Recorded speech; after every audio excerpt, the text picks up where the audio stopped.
ఓం శ్రీ గురుభ్యో నమః. శుక్ర గురువుల యొక్క కలయిక జూలై 26వ తారీఖు నుంచి ఆగస్టు 21వ తారీఖు వరకు కూడా శుక్ర గురువుల యొక్క కలయిక ఏ విధంగా ఉందో ఒకసారి తెలుసుకుందాం. శుక్రుడు సుఖాన్ని, భోగాన్ని, సౌఖ్యాన్ని, ధనాన్ని ఇచ్చేవాడు శుక్రుడు. గురువు సంతానాన్ని, విద్యను, ధనాన్ని, అలానే యశస్సుని ఇచ్చేవాడు, తేజస్సుని ఇచ్చేవాడు. అలానే కొన్ని విషయాల్లో ప్రత్యేకంగా గురువు యొక్క ప్రత్యేకతలు కూడా చాలా బాగా చెప్పబడింది. అయితే గురువు ధనాన్ని, సంతానాన్ని, సౌఖ్యాన్ని, సుఖాన్ని ఇచ్చేవాడు కూడా గురువు. విద్యాకారకుడు కూడా గురువే. అలాగా శుక్ర గురువుల యొక్క కలయిక ఏ విధంగా ఉండబోతుంది? దాదాపుగా 26 రోజుల పాటు శుక్రుడు యొక్క గురువు యొక్క కంజంక్షన్ కావటం, మిథున రాశిలో కలయిక వల్ల మనకి ఎలాంటి ఫలితాలు ఉంటాయో తెలుసుకుందాం. ముందుగా ముఖ్యంగా శుక్రగ్రహము మృగశిరా నక్షత్రం 3వ పాదంలో ప్రవేశంతో మిథున రాశిలో ప్రవేశం జరుగుతుంటుంది. అలానే జూలై 26వ తారీఖున ఉదయం 8:57 శుక్రగ్రహము మిథున రాశిలో సంచారం చేయటం, ఆల్రెడీ ఉన్న గురువు మిథున రాశిలో ఉండటం వల్ల శుక్ర గురువుల యొక్క సంచారం జరుగుతుంది. అది ఎన్ని రోజుల వరకు ఉంటుంది అంటే 26 రోజుల పాటు ఉంటుంది.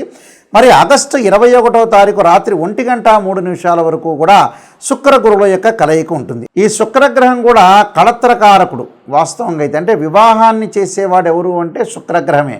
కాబట్టి ఈ గ్రహాల యొక్క అనుకూలత అనేది మనం చూసుకోవాలి. ఎలా ఉంటుంది అంటే ఇవన్నీ కూడా గోచారరీత్యా చెప్పబడే ఫలితాలు అంటారు. This is the transit system అంటారు. అయితే ఈ ట్రాన్సిట్ సిస్టంలో మరి 26 రోజుల పాటు ఏ విధంగా ఉందో మనం తెలుసుకుందాం. శుక్రుడు గోచారరీత్యా 1, 2, 4, 5, 8, 9, 11 స్థానాల్లో సుఫలితాన్ని ఇస్తాడు. అలానే గురువు 2, 5, 7, 9, 11 స్థానాల్లో సుఫలితాన్ని ఇస్తాడు గోచారరీత్యా కూడా. అలానే ఇక్కడ ఏదైనా సరే గ్రహం మిత్రగ్రహాలు, అలానే శత్రుగ్రహాలు అనేవి ఉంటాయి. ఆ గ్రహాలు ఏ విధంగా ఉంటాయో తెలుసుకోవాలి. శుక్రగురువుల యొక్క కంజంక్షన్ వల్ల ఏ విధమైన ఫలితాలు జరుగుతాయో చూసుకోవాలి. ముఖ్యంగా ఇక్కడ శుక్రుడు గురువుకి సముడవుతాడు, గురువు శుక్రుడికి శత్రుత్వం అవుతాడు. అక్కడ ఈ 2 గ్రహాల యొక్క కలయిక ఏ విధంగా ఉంటుంది అంటే ఏ విధమైన ఫలితాలను అనుభవిస్తుంటారనేది మనం తప్పకుండా చూసుకుందాం. ఎలాంటి ఫలితాలు ఉంటాయో, ద్వాదశ రాశుల యొక్క ఫలితాలు ఏ విధంగా ఉన్నాయో ఒకసారి మనం తెలుసుకుందాం. శుక్ర గురువుల యొక్క కలయిక వృశ్చిక రాశి వాళ్ళకి శుక్రుడు గురువు యొక్క కలయిక మిథున రాశిలో 8వ స్థానంలో ఏర్పడటం వల్ల ఏ విధంగా ఉండబోతుంది? వృశ్చిక రాశి వాళ్ళకి వ్యయాధిపతి అయిన శుక్రుడు, సప్తమాధిపతి అయిన శుక్రుడు 8వ స్థానంలో ఉండటం, ఈ రాశి వాళ్ళకి ముఖ్యంగా ద్వితీయాధిపతి, పంచమాధిపతి గురువు 8వ స్థానంలో ఉండటం వల్ల ఏ విధంగా ఫలితాలు ఉంటాయి? 8వ స్థానంలో శుక్రుడు యొక్క సంచారం ముందుగా చూసుకునేటట్లయితే 8వ స్థానంలో శుక్రుడు యొక్క సంచారం వల్ల అనుకూలంగా ఉంటుంది. అంటే వృత్తి, ఉద్యోగ, వ్యాపార రంగాల్లో ధనలాభము, సుఖ సౌఖ్యాలు బాగా కలగటం, బంధుమిత్రులతోటి, ఆప్తులతోటి కలయిక, స్నేహపూర్వకమైన వాతావరణం, సుఖ సంతోషాలు. అలానే ప్రభుత్వ రీత్యా కూడా కొంత అనుకూలంగా ఉంటుంది గవర్నమెంట్ ఉద్యోగస్తులకి. అలానే గవర్నమెంట్ ఉద్యోగస్తులకి ఏదైతే ప్రమోషన్లు రావటం, జాబ్స్లో ప్రమోషన్లు రాని వ్యక్తులకి కొంత ఇంప్రూవ్మెంట్ జరిగే అవకాశాలు ఉండటం, అలానే నూతన వస్తు, భూ, ధన లాభాలు కలగటం, పాత బాకీలు కూడా వసూలయ్యే అవకాశాలు. ఏ కార్యక్రమాన్ని ప్రారంభం చేసినా ప్రారంభంలో కొన్ని చికాకులు ఉన్నా కూడా తర్వాత పూర్తి అయ్యే అవకాశాలు ఎక్కువగా ఉంటాయి. కాబట్టి ఖచ్చితంగా వీళ్ళకి వృత్తి, ఉద్యోగ రంగాల్లో విశేషంగా ఉంటుంది. అలానే ప్రైవేటు సెక్టార్లో చేస్తున్న వ్యక్తులకు కూడా అనుకూలంగా ఉంటుంది. అంటే ఎలాంటి ఆటంకం లేకుండా కొన్ని చిన్న వాటిల్లో కొద్దిగా స్లోగా ఉన్నా చివరి దశలో మటుకు వాళ్ళకి కంప్లీట్ అయ్యే అవకాశాలు ఖచ్చితంగా ఉంటాయి. అయితే బిజినెస్ చేసే వాళ్ళకి ప్రత్యేకంగా చెప్పేది ఏంటంటే ఏదైతే 8వ స్థానంలో గురువు ఉండటం వల్ల కొంత బిజినెస్ పరంగా, వ్యాపార పరంగా అనుకూలంగా ఉండదు.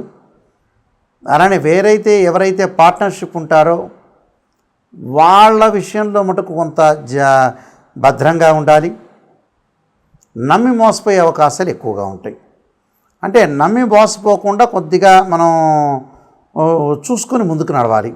పై అధికారుల వల్ల కొంత ఒత్తిడి జరగటం ఒకటి, రుణదాతుల ద్వారా కూడా ఒత్తిడి. అంటే ఎవరైతే మనం క్రెడిట్స్ ఇచ్చామో వాళ్ళందరూ కూడా ఏం చేస్తారంటే కొంత ఒత్తిడి చేస్తారు, ఫోర్స్ చేస్తుంటారు.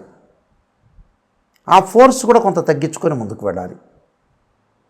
అంటే ఇవన్నీ కూడా ఏమిటంటే మనలో లోపాలను మనం సవరణ చేసుకొని ముందుకు వెళ్ళాలి. స్త్రీయ లోపం మెరుగుట పెద్ద విద్య, లోపం మెరిగిన వాడే పూర్ణుడవుతాడట. మనం ఏదైతే లోపాలు ఉంటాయో ఆ లోపాలను మనం సవరణ చేసుకొని ముందుకు వెళ్ళాలి. ఇలా నాయకంటి గారు గురువు గారు చెప్పారు ఏమిటి అని అంటే, నిజంగా ఒక జ్యోతిష్యుడు చెప్పాల్సిన మాటలు ఏమిటి అంటే నిజాన్ని చెప్పాలి, నిజాన్ని చెప్పాలి. దానికి ఒక రెమెడీ అనేది కూడా ఉంటుంది. ప్రపంచంలో ఆరోగ్యపరంగా కొన్ని ఇబ్బందులు వస్తూ ఉంటాయి వీళ్ళకి. ఆరోగ్యపరంగా కూడా కొంత డైట్ కంట్రోల్ చేసుకోవటం, వీళ్ళు ఆరోగ్యపరంగా ఇబ్బందులకు పడి వైద్య చికిత్సలకు వెళ్ళటం, హాస్పిటల్కి వెళ్ళటం వల్ల కూడా డబ్బులు ఖర్చు అయ్యే అవకాశాలు వీళ్ళకు ఉంటాయి. అంత దూరం రాకూడదు. ఏదైతే నెగిటివ్ ఉంటుందో దాన్ని మనం పాజిటివ్ చేసుకొని ముందుకెళ్తే జీవితం అనేది ధాన్యం అయిపోతుంది. ఎంతకీ చాలామంది కూడా చేస్తుంటారు, రాశి ఫలాల్లో నాకు ఎంత పాజిటివ్ చెబుతున్నారని ఆలోచన చేస్తున్నారు. చాలా రాంగ్ మిస్టేక్ అది. పాజిటివ్ని ఎంతవరకు నమ్మాలి అంతవరకే నమ్మాలి. నెగిటివ్ని మనం తీసుకోవాలి. ఎప్పుడు కూడా నెగిటివ్ని తీసుకుని ఆ నెగిటివ్ని మనం ఎలాగా ఓవర్కమ్ చేయగలుగుతాం, జీవితాన్ని మనం ధన్యం చేసుకోవడానికి ఎలా చేయగలుగుతాం. లైఫ్లో ప్రతి మనిషికి కూడా ఆటంకాలు వస్తుంటాయి, కష్టాలు వస్తాయి, సుఖాలు వస్తాయి, నష్టాలు వస్తాయి, లాభాలు వస్తాయి, లాభం లేకుండా ఉంటుంది. మనిషి పుట్టినప్పటి నుంచి చనిపోయే వరకు కూడా ఏదో రకమైన ప్రాబ్లమ్స్తో ప్రతి మనిషి ఉంటాడు. అది 100 కోట్లు ఉన్న వ్యక్తి అయినా, 500 కోట్లు ఉన్న పేదవాడైనా, కార్మికుడైనా, కర్షకుడైనా, శ్రామికుడైనా, ఎవరికైనా కూడా కష్టాలు వస్తుంటాయి. మనిషి పుట్టడం ఖాయము, చనిపోవటం ఖాయం. మధ్యలో జరిగేవన్నీ కూడా అబద్ధాలని చెప్పచ్చు. మధ్యలో ఏం జరుగుతుందో తెలియదు, డ్రామా పాత్ర.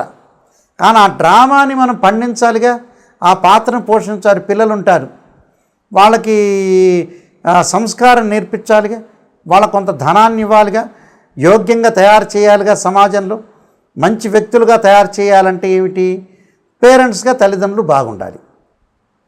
అందువల్ల ఇవన్నీ ఆ నెగిటివ్ని మనం తీసుకొని పాజిటివ్ చేస్తే మనకు గుడ్ రిజల్ట్స్ వస్తాయి.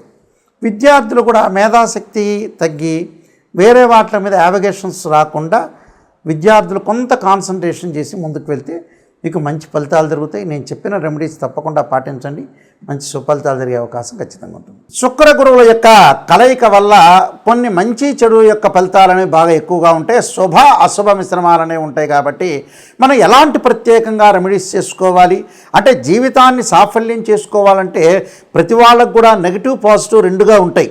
అంటే ప్రతి వాళ్ళు కూడా మనం పాజిటివ్ ఆలోచన చేయకూడదు, నెగిటివ్ని కూడా ఆలోచన చేయాలి. నెగిటివ్ అంటే ఏమిటి అంటే, స్త్రీయ లోపం పెరుగుట పెద్ద విద్య, లోపం మెరిగిన వాడే పూర్ణుడవుతాడట. మన లోపాలని మనం ఖచ్చితంగా మనం సవరణ చేసుకొని ముందుకు వెళ్తే ఖచ్చితంగా వాళ్ళు బాగుపడినట్టే. అది 100% నేను చెప్తున్నాను. ఎందుకంటే ఎక్కడైతే మన లోపం ఉంటుంది, ఉదాహరణకు రోడ్డు మీద వెళ్తున్నాం, ఆ రోడ్డు మీద వెళ్ళేటువంటి ముళ్ళు ఉంటాయి. ఆ ముళ్ళని అక్కడ ఆ రోడ్డు మీద వెళ్ళొద్దు అని ఎవరన్నా చెప్తే ఆ రోడ్డు వైపు కాకుండా వేరే రోడ్డు వైపు మనం వెళ్ళామనుకోండి, వేరే రోడ్ మ్యాప్లో మనం వెళ్తే అప్పుడు మన జీవితం లైఫ్ అనేది మనం లీడ్ చేసిన వాళ్ళం అవుతాం. తప్పకుండా ఇక్కడ ఏదైతే మన లైఫ్లో ఎప్పుడైతే మనం చేయాల్సిన విషయాలు ఉంటాయో, ఎక్కడైతే నెగిటివ్ అనేది ఒకటి ఉంటుందో, మైనస్ అనేది ఉంటుందో, ఆ మైనస్ను మనం సవరణ చేసుకొని ముందుకెళ్తే జీవితం అనేది మనకి సాఫల్యత అనేది చేకూరే అవకాశం ఖచ్చితంగా ఉంటుంది. కాబట్టి ఈ శుక్ర గురువులకి నిజంగా ఏం చేయాలి అంటే, ఎలాంటి ఖచ్చితమైన రెమెడీస్ చేయాలి, ఎలాంటి ఖచ్చితమైన రెమెడీస్ చేస్తే బాగుంటుందనే విషయాన్ని మనం ఆలోచన చేస్తే, ఉద్యోగపరంగా ఇబ్బందులు ఉన్న వాళ్ళు తప్పకుండా గురుగ్రహాన్ని ఆరాధన చేయాలి. గురువుని ఎలా ఆరాధన చేయాలి అంటే, గురువారం రోజున బృహస్పతి గ్రహానికి ప్రదక్షిణ చేసి, మనకు శివాలయ నవగ్రహాలు ఉంటాయి, ప్రదక్షిణ చేసి శనగలు దానం చేయటం చాలా మంచిది. అలానే శనగలు దానం చేయటంతో పాటు చక్కగా ఆవు నెయ్యితో దీపారాధన చేయటం ఆ గ్రహం దగ్గర చక్కగా ఒత్తివేసి ఆవు నెయ్యితోటి దీపారాధన చేయటం వల్ల మనకి ధనము లభిస్తుంది. అలానే విద్య యందు అనుకూలంగా ఉంటుంది. ముఖ్యంగా విద్యార్థులు, ఉద్యోగస్తులు తప్పకుండా ఈ రెండు కూడా చేయాలి. దాంతోపాటు చక్కగా దీపారాధన చేసేటప్పుడు అలానే శనగలు దానం చేసేటప్పుడు కూడా దేవానాంచ ఋషీనాంచ గురుకాంచన సన్నిపం బుద్ధిమతం త్రిలోకేశం తం నమామిం బృహస్పతి అనే మంత్రాన్ని చదువుకుంటూ ఇవ్వండి. అలానే శుక్రగ్రహం యొక్క దోషం పోవాలంటే వివాహం కావట్లేదు, కళత్రకారకుడు వివాహకారకుడు శుక్రుడే. యాక్చువల్గా అయితే ఈ శుక్రగ్రహం వల్ల మన వివాహాలు ఆటంకాలు జరగటం, వివాహపరంగా ఇబ్బందులు జరుగుతున్న వ్యక్తులందరూ కూడా తప్పకుండా చేయాల్సింది ఏమిటి అని అంటే శుక్రగ్రహం యొక్క అనుకూలతకు మహాలక్ష్మీదేవిని ఆరాధన చేయటం, పార్వతీదేవి అమ్మవారిని ఆరాధన చేయటం శుక్రవారం రోజున. అలానే బొబ్బర్లు అంటే శుక్రుడికి ప్రీతికరమైన బొబ్బర్లు దానం చేయటం వల్ల చాలా మంచి జరుగుతుంది. మనం శివాలయంలోకి వెళ్ళంగానే శుక్రగ్రహం ఉంటుంది. ఆ శుక్రగ్రహాన్ని ఆవు నెయ్యితోటి దీపారాధన చేయటం వల్ల కూడా చాలా మంచి జరిగే అవకాశం. అంటే వివాహాల ఆటంకాలు జరుగుతున్న వాళ్ళు కూడా తప్పకుండా వీళ్ళు కూడా ముఖ్యంగా అబ్బాయిలు వచ్చేటప్పటికల్లా సంబంధాలు దొరకట్లేదని చాలామంది కూడా చెబుతున్నారు. అక్కడ అబ్బాయిలు తప్పకుండా మనకు ముఖ్యంగా కన్యాపాశుపతాస్త్ర రుద్రాభిషేకం, అమ్మాయిలు వచ్చారు వరపాశుపతాస్త్ర రుద్రాభిషేకం, అఘోర గౌరీపాశుపతాస్త్ర రుద్రాభిషేకం చేయడం చాలా మంచిది. మరి ఈ శుక్రగ్రహానికి గురుగ్రహానికి అందరూ కూడా నవగ్రహాల యొక్క ప్రదర్శన చేయటం వల్ల చాలా మంచి ఫలితాలు వచ్చే అవకాశం ఉంటుంది. ప్రతి వారం కూడా మనం తిరగటం వల్ల కూడా చాలా మంచి సుఫలితాలు జరిగే అవకాశాలు ఖచ్చితంగా ఉంటాయి. ఈ నియమాలు పాటించండి, మనకు మంచి జరిగే అవకాశం ఖచ్చితంగా ఉంటుంది. అందరికి కూడా మంచి జరగాలని ఆలోచన చేస్తూ సర్వే జనా సుఖినో భవంతు.